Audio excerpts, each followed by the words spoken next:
Bonjour à tous, ici Adrien D. Aujourd'hui dans cette vidéo, on va voir comment créer une clé USB ou un disque chiffré sous Linux avec les outils dont on dispose, à savoir CryptSetup.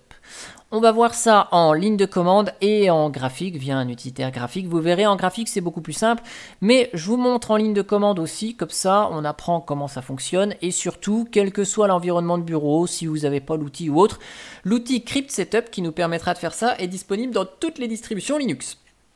Alors, je vous fais cette vidéo parce que demain je vais chez les parents et je vais emmener un disque chiffré dans lequel j'aurai mes données les plus précieuses. Ça c'est suite à une remarque sur l'édito sur la gestion de mes sauvegardes où on m'a dit bah non mais attends ta sauvegarde elle est au même endroit que tes données donc effectivement c'est pas une vraie sauvegarde. Bon, autant dans le monde pro il y a le mode de sauvegarde 3-2-1 avec des sauvegardes au moins dans un lieu en dehors de là où sont les données effectivement. Bon. Les sauvegardes, pour moi, c'est juste pour avoir un double au cas où le matériel vienne à tomber en panne. S'il y a le feu à la maison, j'aurai d'autres choses à penser que de prendre le disque dur où il y a les sauvegardes dessus. Mais là, je vais effectivement délocaliser des sauvegardes chez les parents. Et donc, on va chiffrer tout ça sur le disque que voici, que voilà. Donc, on va faire ça sur un disque 2 pouces et demi. C'est un disque SATA, traditionnel, voilà. 500 Go parce que j'ai pas besoin de plus pour mes données les plus sensibles qui seront stockées dans ce magnifique carton prévu à cet effet puisque ce genre de carton en fait c'est là-dedans qu'on reçoit les disques durs nous au boulot quand on commande des disques durs chez HP pour mettre dans nos baies on les reçoit dans des petits cartons comme ça puis je garde les cartons comme ça hop on replie le carton et puis on est tranquille hein, le disque est bien protégé ici dans un petit carton prévu à cet effet. Donc ça, c'est le disque dur que je vais utiliser. Je vous montrerai toutes les manips en ligne de commande là-dessus, mais je vous ai prévu une clé USB aussi pour faire ça ensemble en graphique sur la clé USB. Et le disque que je vous ai montré, je vais le transformer en USB grâce à un petit connecteur SATA d'un côté et USB de l'autre. Voilà. Donc, je vais vous montrer ça aussi dans une machine virtuelle. On va créer le disque dur dans la machine virtuelle. Enfin, on va créer tout ce qui est chiffrement là pour vous montrer que, en fait, c'est pas parce qu'on chiffre un disque sur une machine que c'est pas lisible sur une autre. Donc, hop, je branche le disque via l'adaptateur adéquat. Je me connecte. Alors, côté prérequis, on a besoin forcément d'un disque dur, ça c'est évident, ça c'est la première chose. Deuxième chose, on a besoin des droits root. Pour manipuler les disques, on est obligé d'avoir les droits de super utilisateur, donc là je charge le disque.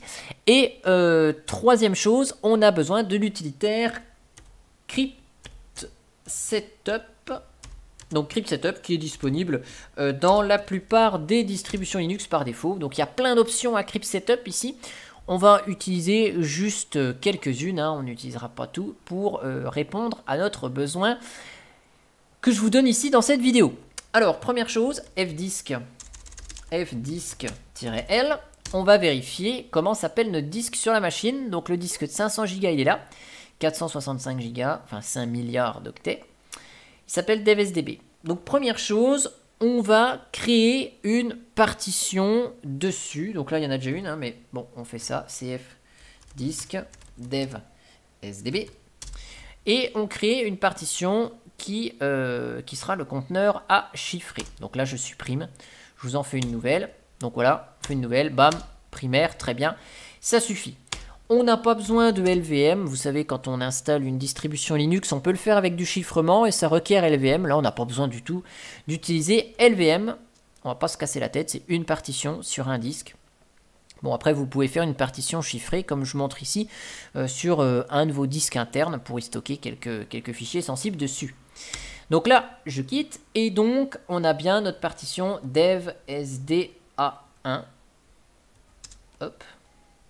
DevSDB1, pardon, elle est là, et donc on va utiliser l'utilitaire CryptSetup, là, pour chiffrer tout ça. Alors, je vais passer l'option Verify passe phrase, je sais plus écrire, phrase, oh là là, passe phrase, comme ça, on va vérifier 2 fois la phrase de passe qu'on va passer, puisque je ne vais pas chiffrer ça avec un fichier qui contient une clé ou un certificat ou autre, j'utiliserai un mot de passe. Si on est dingue de sécurité, on peut taper l'option cipher et mettre le chiffrement exact qu'on veut utiliser, associé de l'argument key size et la taille de la clé. Bon, moi je fais pas ça, je vais laisser le système gérer ce qu'il a envie comme chiffrement. On va formater avec l'option luxe format. Alors attention, F majuscule, et on va lui dire que la partition à formater c'est devsdb1. Donc là, il nous dit, oh là, attention, il y avait déjà une partition ext4. Bon, cette action écrasera définitivement les données, êtes-vous sûr? Et donc on doit taper yes en majuscule, donc tapons yes en majuscule. Et là, on saisit la phrase de passe pour ouvrir notre conteneur chiffré. Donc là, je mets la phrase de passe qui va bien. Et suspense, ça va être fait. OK. Et donc là, à partir de là, on a notre conteneur chiffré. Alors, on va avoir besoin de créer un système de fichiers dedans. Donc, pour créer un système de fichiers, il va falloir ouvrir ce conteneur. Donc, on va utiliser à nouveau la commande crypt setup. Sauf que là, on ne va pas utiliser lux format. Non, on va utiliser lux open. On va l'ouvrir. Et on va ouvrir quoi? On va ouvrir dev sdb1. Et on va lui donner un nom. Ce sera le nom d'accès pour accéder justement au contenu de ce conteneur Lux. Donc, je vais le mettre par exemple USB crypt. Peu importe. Et comme ça, on pourra accéder à devmapper USB crypt, ce qui contiendra la partition ici. Donc là, quand j'ouvre ici, il me demande la phrase de passe, la clé secrète. Donc je mets la phrase de passe. Et si elle est bonne, voilà, ce qui est le cas, eh bien le conteneur est ouvert. Et si je vous refais un petit fdisk-l, qu'est-ce que vous voyez? Vous voyez qu'on a devsdb1, notre partition chiffrée. Et là, on a un nouveau disque qui est nommé devmapper USB crypt. USB crypt, c'est le nom qu'on a passé juste avant. Et donc, on peut accéder au contenu de ce conteneur chiffré via devmapper USB crypt. Donc maintenant, si on veut créer un système de fichiers dessus, ben, mkfs.ext4 et le nom d'accès ici. Et donc là, ça va nous créer le système de fichiers ext4 à l'intérieur de cet espace chiffré. Alors, vous pouvez utiliser de l'ext4, ext3, ext2, xfs, btrfs, cramfs, f2fs, vous utilisez ce que vous voulez. JFS, pourquoi pas, NTFS si vous avez envie, mais si vous utilisez NTFS, sachez que vous ne pourrez peut-être pas forcément ouvrir sous Windows votre conteneur chiffré, puisqu'il faut l'outil Crypt Setup. Alors, il y a peut-être des alternatives sous Windows. Bon, c'est pas mon cas. Moi, j'utilise du Linux partout, PC portable, PC fixe, tout est Linux. Donc ici, ce que je vous montre ne fonctionne évidemment pas sous Windows forcément. Et donc, une fois que le système de fichiers sera créé, eh bien, on pourra tout à fait monter ce système de fichiers dans notre arborescence. Et donc, en fait, pour y accéder, on va utiliser ce fameux devmapper USB crypt. Donc, quand on monte une partition traditionnelle, on fait mount dev sda3 espace mnt par exemple, et bien là on va faire mount devmapper USB crypt et le point de montage en question. Donc je vous mets en pause la vidéo le temps qu'il est en train de chiffrer tout ça, enfin de créer son système de fichiers, c'est un petit peu long, et puis je vous reprends une fois que c'est terminé. Voilà, il a presque fini. Ok, donc là c'est bon, on a notre système de fichiers créé, donc je vous fais un petit mount devmapper USB crypt. Je vais monter ça dans MNT par exemple. Et donc si je fais un petit df, eh bien on voit cette fois-ci que notre USB crypt il est monté dans /mnt. Donc à partir de là, on peut attribuer des droits, hein, parce qu'il va falloir quand même qu'on puisse écrire là-dedans. Adrien. Alors je vais mettre les droits à l'utilisateur Adrien. Ok. Et donc comme ça, si je lance le gestionnaire de fichiers sur cette machine virtuelle, que je vais dans MNT, j'ai mon disque dur, je crée un document, Toto, Et puis dedans, je vais mettre quelque chose. Bah non, j'ai pas d'éditeur de texte ici, mais peu importe. On crée notre document et c'est cool. Alors, ça c'est bon. Par contre, si vous voulez ajouter une autre phrase de passe, par exemple, vous avez une clé USB que vous voulez chiffrer, mais vous êtes éventuellement deux à vouloir voir le contenu. Bah, plutôt que vous partagiez une clé secrète à vous deux, vous pouvez mettre jusqu'à 8 clés dans un conteneur ici.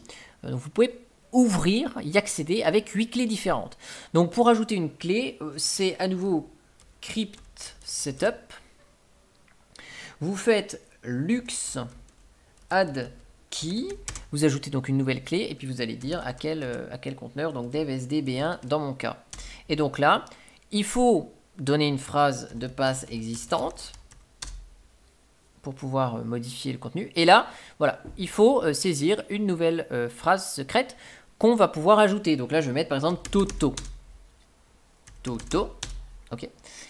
Et donc là, c'est pas possible. Il faut au moins 8 caractères. Alors, je remets ma phrase de passe. Et je vais mettre Toto 1, 2, 3, 4. C'est parfait ça, Toto 1, 2, 3, 4. Toto 1, 2, 3, 4. Ok. Et donc là, il faut vraiment quelque chose de complexe. Donc là, vous voyez finalement que ma phrase de passe, elle était complexe à la base. Donc je vais mettre autre chose. De beaucoup plus complexe. Voilà, ça devrait le faire. Il devrait être content avec ça. Donc peut-être que dans certaines distributions, vous aurez ces restrictions de mettre quelque chose de costaud et peut-être que d'autres, vous n'en aurez pas forcément.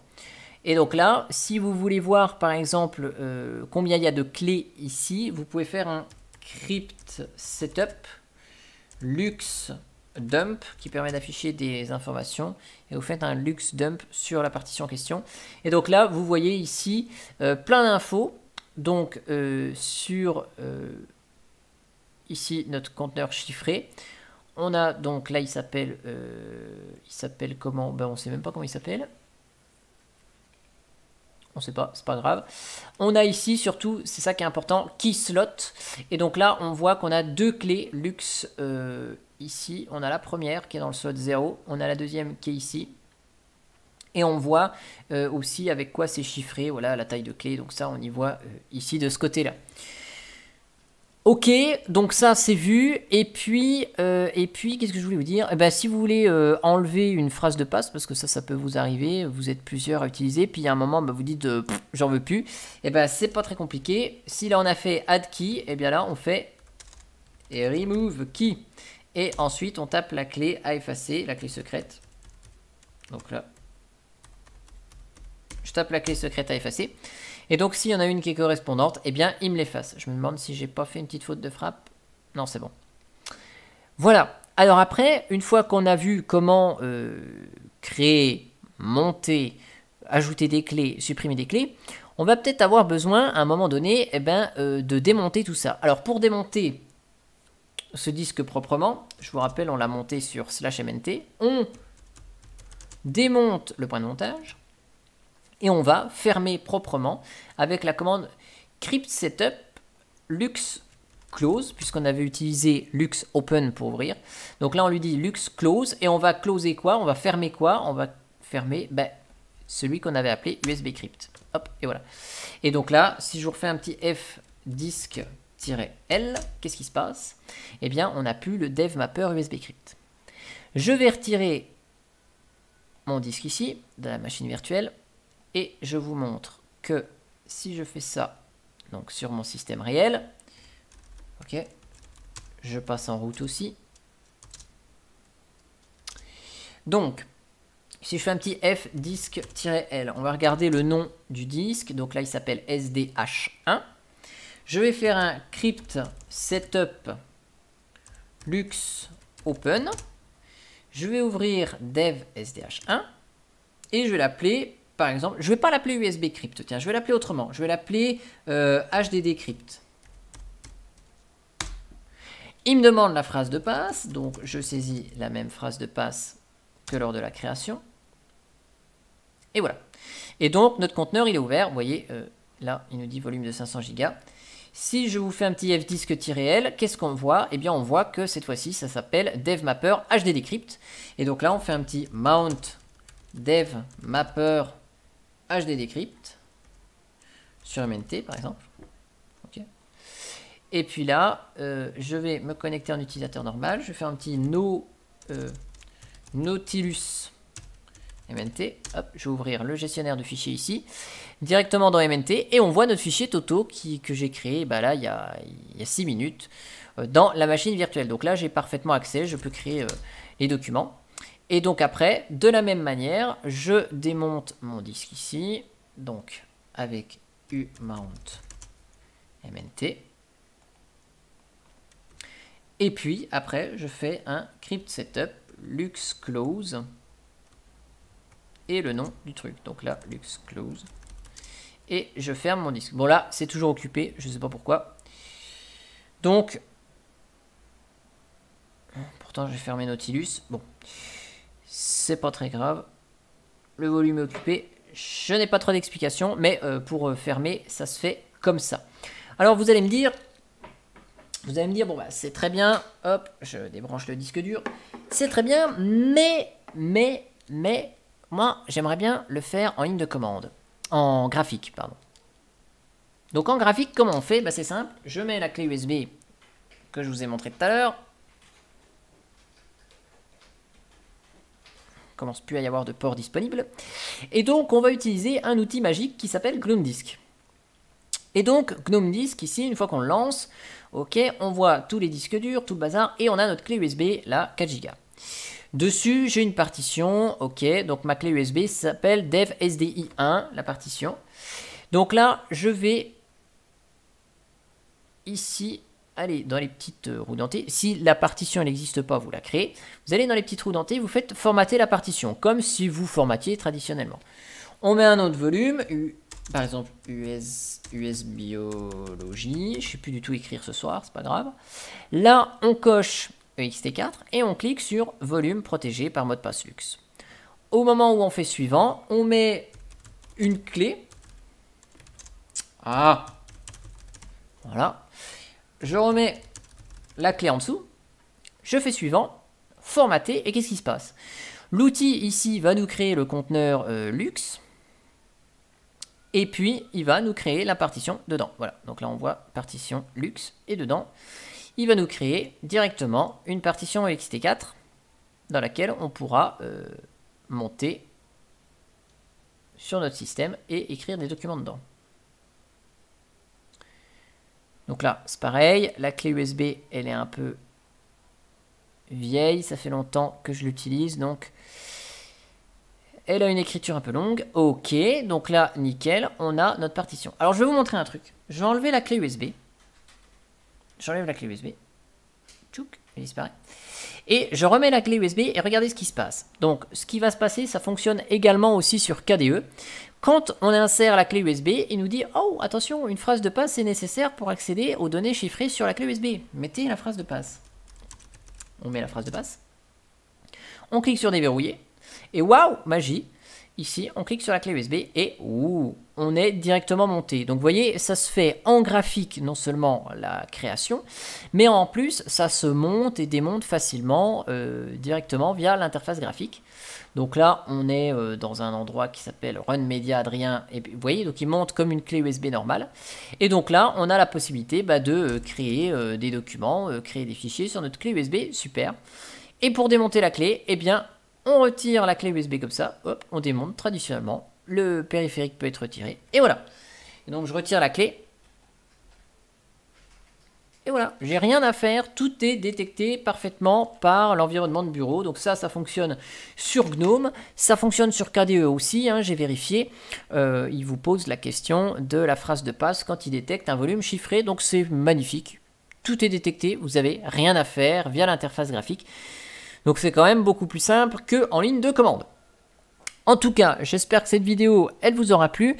Je vous mets dans le descriptif de la vidéo édito, ma gestion des sauvegardes. Et puis je vous mets aussi le lien vers l'article linuxtricks.fr qui contient toutes les commandes que j'ai tapées et les explications à propos de ces commandes crypt setup. J'espère que ça vous a plu et moi je vous dis à bientôt pour une prochaine vidéo. Allez, ciao ciao!